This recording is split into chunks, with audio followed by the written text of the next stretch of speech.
Bonjour à tous, nous ouvrons une vidéo sur des exercices corrigés sur la loi hypergéométrique. Une loi donc discrète avec une variable qui peut prendre des valeurs entières sur grand N, à l'image de la loi binomiale qui est donc sa sœur ou sa cousine, peu importe. La loi hypergéométrique est basée sur un schéma de Bernoulli. Donc une situation où une expérience aléatoire peut conduire à un succès ou à un échec, mais pas de troisième voie possible. Et cette expérience simple est répétée plusieurs fois de suite. Ce qui distingue en fait la loi hypergéométrique de la loi binomiale, c'est le fait que la probabilité de succès au fil des essais évolue. Et donc ce qui rend les choses un petit peu moins faciles à modéliser par un arbre. Et c'est justement cette différence-là, hein, qui distingue les 2 lois et que nous allons devoir, exprimer en fonction de l'énoncé auquel on aura affaire. Donc c'est vraiment, d'abord, ces énoncés sur les lois discrètes, une étude un petit peu de la situation, pour voir point par point si on est bien dans le cadre de la bonne loi. Donc ici, la loi hypergéométrique. Alors voyons l'exercice 2. Je lis avec vous: le rayon fruits d'une enseigne de grande distribution propose 24 espèces de fruits, dont 8 sont de label bio. Un contrôle consiste à choisir au hasard 10 espèces de fruits différentes, parmi les 24, et la variable aléatoire x donne le nombre d'espèces bio sélectionnées parmi les 8 existants dans le magasin. Donc bien sûr, tant que le contrôle n'a pas encore été fait, la valeur de x reste incertaine, c'est pour ça qu'elle s'appelle une variable aléatoire, et ça va être quelque chose qui sera compris entre 0 et 8 parmi les 10 espèces de fruits sélectionnées. Alors, donné en justifiant la loi de probabilité de x, donc c'est là qu'on va devoir redire dans quel cadre on se trouve et le faire coller au cadre de la loi hypergéométrique. La première chose à dire, c'est que nous nous trouvons dans une situation succès-échec. Et là, il faut se ramener à une sélection, à un choix, donc à l'expérience simple. Lorsqu'on choisit un fruit au hasard ou une espèce de fruit au hasard, parmi les 24, eh bien, soit on tombe sur un fruit bio, soit on tombe sur un fruit non bio. Pas de troisième voie possible. Donc on est bien dans cette séparation en deux, donc ce schéma de Bernoulli simple. Succès ou échec. Alors ne nous occupons pas tout de suite de la probabilité de succès.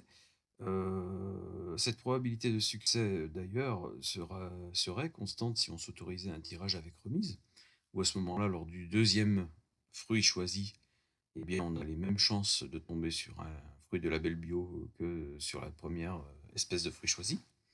Ici, d'ailleurs, ça ne sera pas le cas, et donc, pour savoir si cette probabilité de succès évolue ou pas, d'ailleurs, on peut essayer de savoir si on a affaire à un tirage avec remise ou un tirage sans remise. Donc ici, on doit choisir au hasard 10 espèces de fruits différentes. Donc là, ce terme différent dans l'énoncé, il est extrêmement important. Il faut bien faire attention à tous les mots utilisés dans l'énoncé. 10 espèces différentes, ça veut dire qu'une fois qu'une espèce de fruit a été choisie sur les 24, on n'a plus le droit de la choisir à nouveau. Donc on est sur un tirage sans remise. Donc les 10 espèces à sélectionner doivent être différentes. Donc nous avons un tirage sans remise. Et là, on va directement aller sur une loi hypergéométrique avec un dernier critère quand même, puisqu'ils sont au nombre de 3. Le dernier critère étant que la variable qui nous intéresse compte le nombre de succès à l'issue des, alors ici, 10 essais. Donc on a une valeur qui est immuablement notée petit n, qui est le nombre d'essais ou le nombre de tirages que l'on effectue, donc ici 10. Et puis petit a et grand N qui représente les caractéristiques de la population au départ, c'est-à-dire un nombre total de 24 éléments, parmi lesquels on a petit a égale 8 éléments succès. Alors, puisque on s'intéresse, et c'est l'énoncé qui nous le dit, au nombre d'espèces bio sélectionnées, eh bien, c'est le fait de tomber sur une espèce bio qu'on va appeler l'événement succès, et donc pas bio, échec. En tout cas, grand X compte les succès, et donc nous avons affaire à une loi hypergéométrique. Je résume, hein, pour si ça n'était pas très clair. La première condition est que une sélection, un tirage aléatoire se solde en deux issues différentes et pas plus. D'accord? Donc qu'on appellera succès et échec. Ensuite, le troisième critère que j'ai cité en dernier, qui est qu'on a envie de comptabiliser le nombre de succès au bout des essais. Si ce n'est pas ça qu'on veut comptabiliser, mais un gain en euros ou d'autres choses, on ne pourra pas parler de loi hypergéométrique, donc il faut vraiment compter les succès. Et puis la condition qui est centrale ici, c'est que, on effectue un tirage sans remise. Et c'est ce deuxième point qui distingue une loi hypergéométrique d'une loi binomiale. Une loi binomiale, reposera sur les mêmes principes, sauf pour ce deuxième critère. Voilà, donc la loi de X est donc, et nous avons une formulation qui est toujours identique à elle-même, hein, quel que soit l'exercice, c'est grand H pour hypergéométrique, et à l'intérieur des parenthèses, petit n, petit a, grand N. Nombre de tirages, nombre d'éléments succès dans la population, nombre total d'éléments de la population. Voilà, alors évidemment, il faut bien retenir qu'on a affaire à petit n, petit a et grand N dans cet ordre, parce que ces trois lettres vont réapparaître dans des formules. Calculer l'espérance mathématique et l'écart type de x. Alors, justement, je reprends les formules. L'espérance mathématique vaut petit n fois petit a sur grand N en loi hypergéométrique. Donc, je calcule 10 fois 8 sur 24 et je trouve 3,33. Alors, ça n'est pas étonnant, hein, puisque l'espérance mathématique, elle est là pour nous faire respecter dans notre échantillon de 10 espèces la proportion qui existait dans la population, qui était de 8 sur 24, en espèces bio bien sûr. 8 sur 24, c'est un tiers. Et donc si je prends moi 10 éléments au hasard, eh bien mon espérance c'est d'en avoir un tiers qui soit bio, c'est-à-dire 3,33. L'espérance, comme je l'avais dit dans la vidéo d'explication de cours, elle a aussi une autre caractéristique, c'est qu'elle est là pour nous montrer ce qui va être le plus probable à l'arrivée. Si vous piochez 10 espèces de fruits au hasard dans ce magasin, le plus probable va être d'obtenir 3 espèces bio. Et il sera également très probable d'en obtenir 4. Votre espérance se trouve entre 3 et 4, mais elle est quand même un peu plus proche de 3. L'écart type maintenant. Je reprends dans mon formulaire la formule de la variance. Alors c'est un petit peu fastidieux à calculer, mais enfin, on s'en sort hein, avec les valeurs de petit n, petit a et grand N qui sont connues dès le départ. On inclut ces trois valeurs dans la formule, on trouve une variance, 1,3527, et l'écart type est évidemment, comme toujours, la racine carrée de la variance, donc racine carrée de 1,3527, environ 1,163. L'écart type nous dit ce qu'il est probable d'obtenir en termes d'écart autour de la moyenne en nombre de succès. Donc évidemment, l'écart type se compte dans la même unité que l'espérance, et ce sera toujours le cas, c'est vrai aussi en statistique, hein, entre l'écart type et la moyenne. Et donc ça veut nous dire que si on forme un intervalle dont le centre est la moyenne, et qui ne s'éloigne pas plus d'un écart type autour de la moyenne, donc de 3,33 plus 1,16 au maximum à 3,33 moins 1,16 au minimum, on a un encadrement des événements les plus probables, en tout cas bien plus probables que les autres, en termes de nombre de succès. Alors si je créais d'ailleurs cet intervalle, hein, j'aurais 3,33 moins 16, donc ça nous donne 2,17, et 3,33 plus 1,16, 4,5 à peu près. D'accord ? Donc on pense, et on est même sûr maintenant qu'on a les valeurs, qu'entre 1,17 et 4,5 espèces bio, ça représente l'intervalle de ce qui est plus probable que tout le reste. 1,17, bon, c'est très proche de 1, donc je vais arrondir à 1. D'accord ? Donc notre intervalle, si on arrondit aux entiers, il va de 1 à 4,5. Difficile d'arrondir 4,5, on ne sait pas trop. Mais en tout cas, 1, 2, 3 et 4 sont les nombres d'espèces bio que l'on va obtenir avec une probabilité cumulée qui est écrasante par rapport à ce qui se trouve à l'extérieur de cet intervalle. Voilà, donc on a l'espérance et l'écart type. Ressortons de cette question et allons sur une question de calcul de probabilité. Quelle est la probabilité que moins de 2 espèces sélectionnées soient bio ? Donc finalement, on a une situation un peu exceptionnelle en regard de la valeur de l'espérance et de l'écart type. Alors moins de 2, c'est un événement multiple, entre guillemets. C'est-à-dire c'est 0 espèce bio ou une espèce bio. La formule que l'on vous donne pour la loi hypergéométrique est celle-ci. Elle permet de calculer des probabilités de type P de x égale K. Donc K étant un nombre de succès visé unique. Donc si on vous dit moins de 2, eh bien vous devrez calculer P de x égale 0 et P de x égale 1 et additionner les deux résultats. Ça vous donnera P de x inférieur strictement à 2. Donc on applique notre formule en remettant encore une fois les différents paramètres que l'on connaît dans les nombres de combinaisons demandées. Mais encore une fois, si vous voulez être sûr de ne pas vous tromper, retenez qu'en loi hypergéométrique, vous multipliez deux combinaisons au numérateur qui représentent pour la première les succès, pour la deuxième les échecs, alors que la combinaison du dénominateur est la combinaison globale. Donc je commence par en bas, vous avez eu à choisir 10 espèces sur les 24, c'est 24, 10. En haut, vous cherchez la probabilité de 0 succès, donc vous avez obtenu 0 succès parmi les 8 qui existaient dans la population, donc C8, 0, et vous avez eu donc 10 échecs parmi les 16 qui existaient dans la population, C16, 10. Le premier nombre de combinaisons vous calcule le nombre de façons de choisir 0 succès parmi 8. Alors, vu comme ça a l'air bizarre, mais le résultat est 1, c'est N0 vaut toujours 1. Et puis C16, 10 vous montre le nombre de façons qu'il y avait d'avoir choisi 10 espèces non bio parmi les 16 non bio dans la population, donc le nombre de combinaisons possibles. Quant à C24, 10, bien sûr, c'est le nombre total de combinaisons possibles si vous choisissez au hasard 10 objets parmi 24. Le rapport des deux, il est écrasant en faveur du dénominateur, puisqu'il se solde par un résultat de 0,0041. Donc si on veut replacer en pourcentage cette probabilité, c'est 0,4%. Pour P de x égale 1, on monte un peu, on a une multiplication par 10 environ. Donc ça va évidemment être C8, 1 fois C16, 9. Cette fois-ci, j'ai 1 succès et 9 échecs. Sur C24, 10. On remarquera en loi hypergéométrique que selon la probabilité que l'on cherche, seuls les chiffres du haut de la formule vont changer. Les chiffres du bas, donc les 4 qui apparaissent en bas ici, dépendent uniquement des caractéristiques de la loi hypergéométrique. Voilà, donc si on remplace nos calculs en un succès et 9 échecs, on tombe sur une probabilité de 4,67%, donc qui est sensiblement plus élevée. Et bien entendu, on devra additionner les deux pour trouver la probabilité d'avoir moins de 2 espèces bio.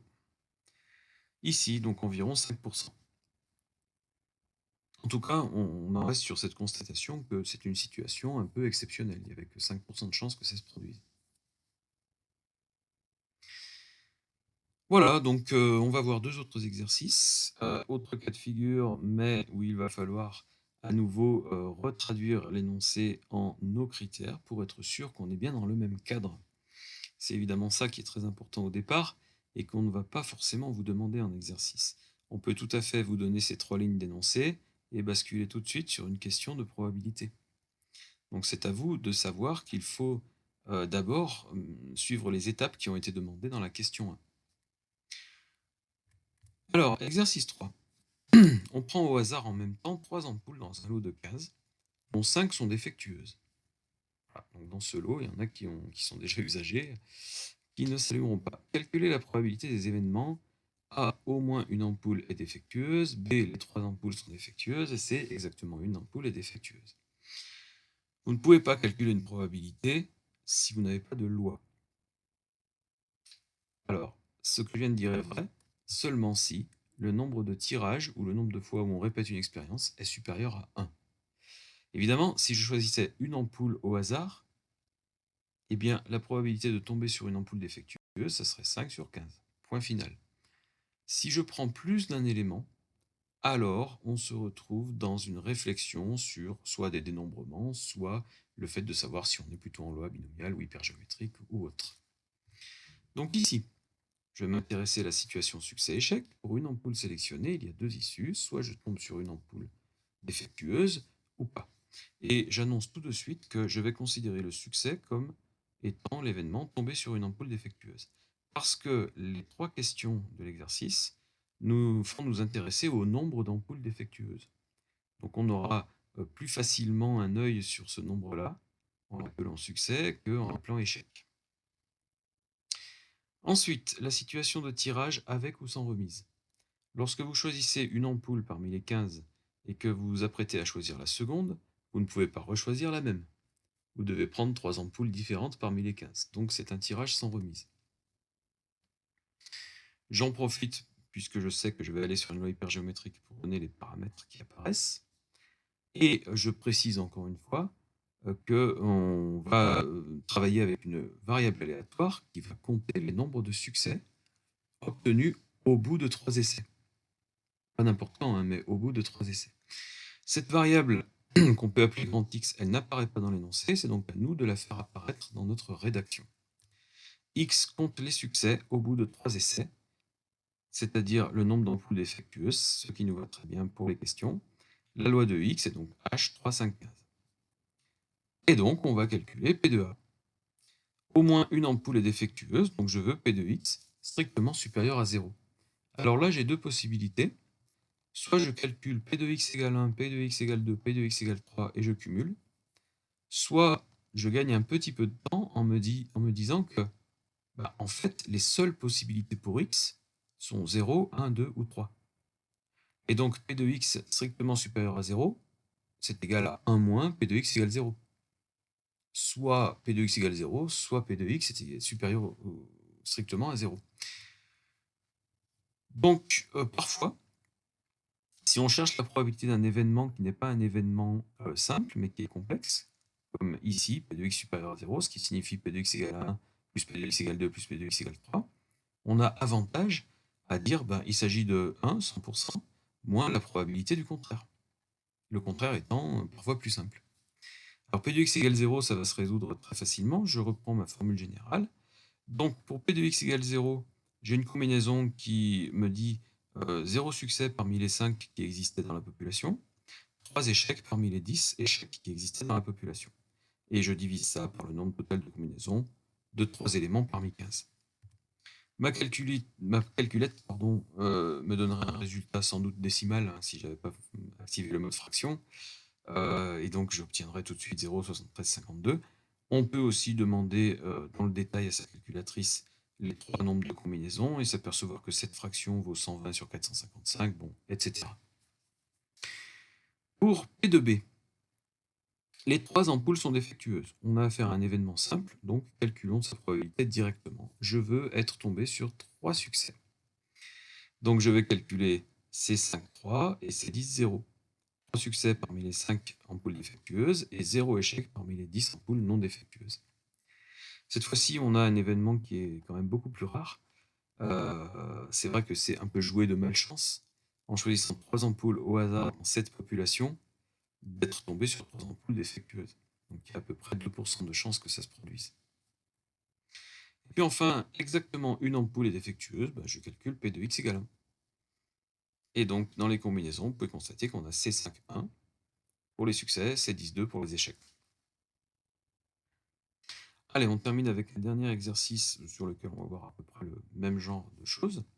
Petite remarque quand même, par rapport à ce qu'on aurait pu dire sur l'espérance, par exemple. Si dans la population, un tiers des éléments sont des éléments succès, votre espérance est que un tiers des éléments sélectionnés soient des éléments succès.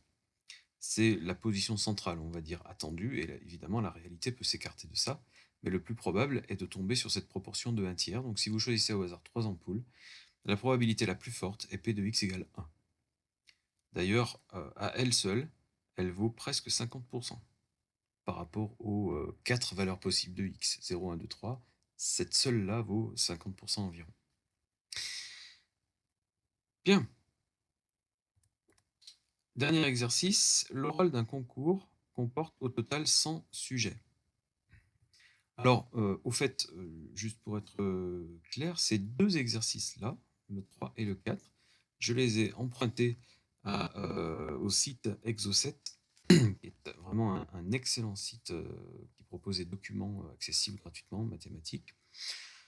Donc voilà, je tiens à les remercier pour ça. Ce sont des universitaires du nord de la France, principalement de Lille, un peu de Rennes, qui proposent des centaines et des centaines d'exercices et des cours vraiment hyper bien faits.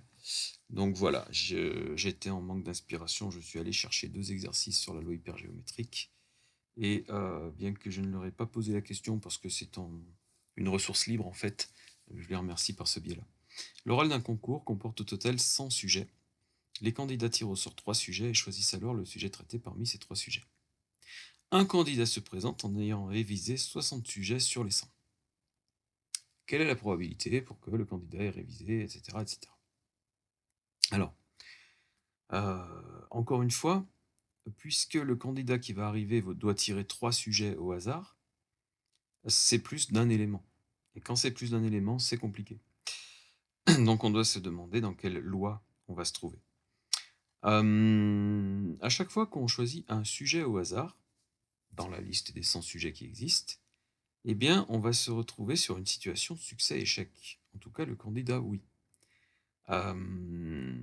Nos questions portent sur les probabilités pour que le candidat ait révisé les sujets qu'il a piochés. Donc évidemment, sur les 100 sujets, lorsqu'il va en piocher un au hasard, la question va être de savoir s'il a pioché un sujet qu'il a révisé, parmi les 60 qu'il a révisé, ou un des 40 autres. Donc on est effectivement dans cette situation de succès-échec. Donc il y a 2 issues pour un sujet sélectionné. Il a été révisé ou pas.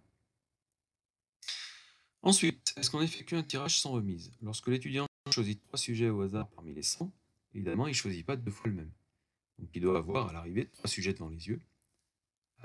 Voilà, sachant qu'ensuite, il choisira lequel il va traiter, mais voilà, il a 3 sujets devant les yeux, différents.